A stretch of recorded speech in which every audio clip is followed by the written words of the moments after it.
special pleasure to join you at this inaugural International Forum of the Development of the Lake Chad region. Nigeria is excited and honored to be the first host of these annual forums, and I bring you the very warm greetings of Mr. President, President Muhammadu Buhari, who by his relentless advocacy on the matter of the recovery of the Lake Chad area has made the whole question a geostrategic issue for ECOWAS and for the African Union. I must say that for very many of us who have watched the Lake Chad go from a blessing to some sort of a conundrum, the Lake Chad Region Recovery and Development Project is sheer music to the ears.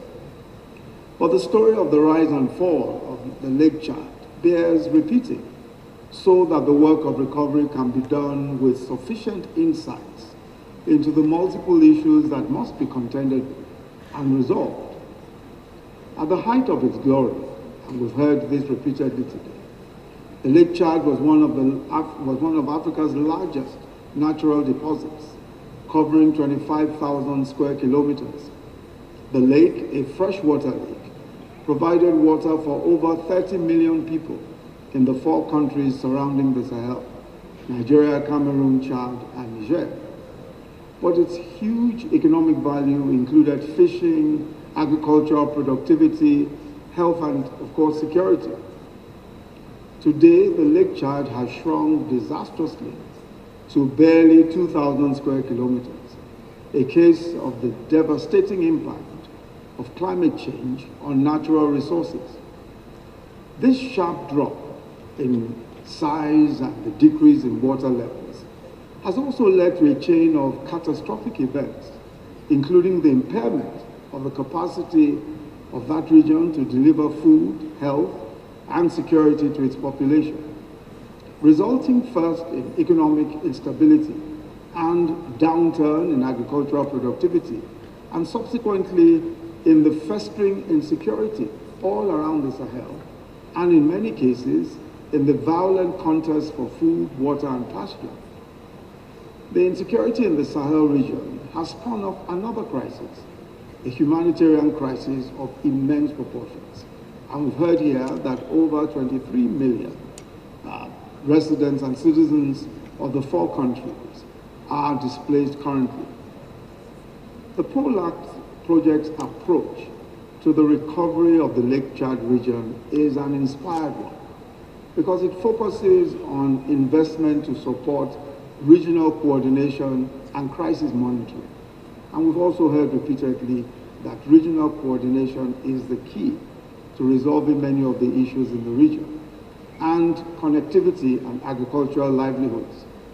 These investments are rightly expected to address the underlying fragility and the acute humanitarian and forced displacement crisis in the 4 countries.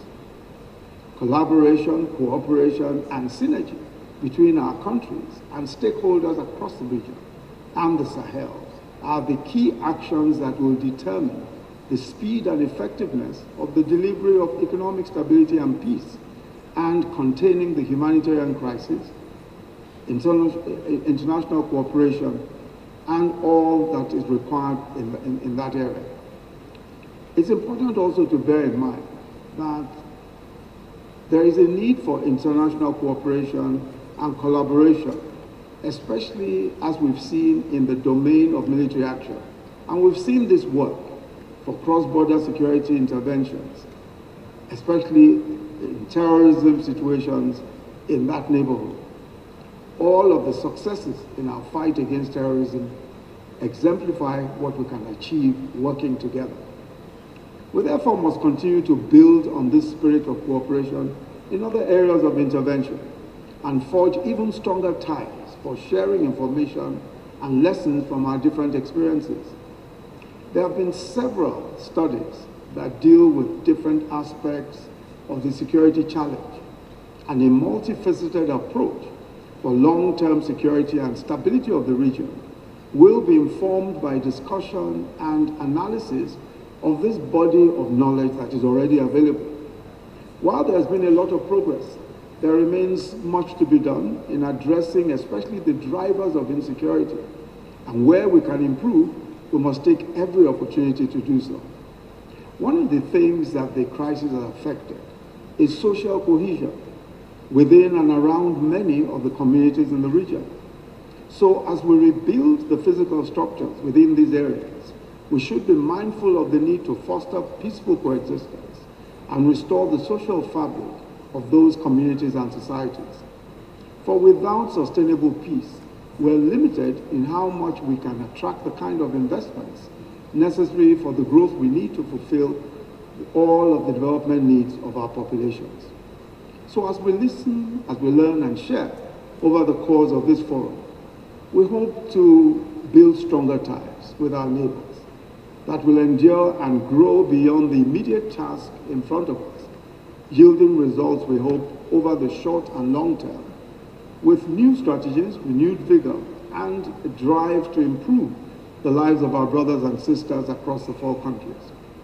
Our experience has highlighted the importance of dialogue and interactions, such as those confronting, such as what we expect to see in confronting the challenges that face us.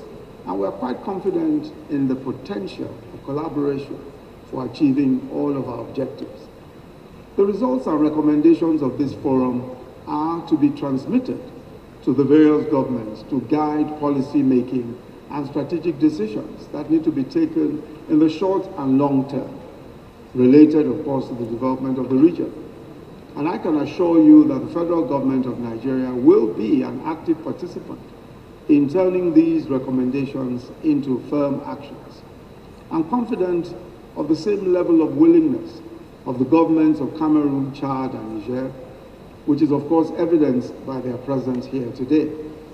Finally, I would like to take this opportunity to assure all our partners in this effort of the government's commitment to working with you for sustainable, peaceful, and a prosperous region. We also wish to assure you of our unwavering determination to address the crisis and rebuild the livelihoods of people who have been affected by the humanitarian crisis especially. Before I take my seat, I must commend the Honourable Minister of Humanitarian Affairs and Disaster Management and Social Development, Hajia Sadia Umar Farouk, and her team, the Lake Chad Basin Commission, the Northeast Development Commission, and the Lake Chad Region Recovery and Development Project for your commitment to the recovery and development of the Lake Chad Basin. It is now my very special privilege and pleasure to declare open the first annual International Forum on the Development of the Lake Chad Basin. Thank you very much.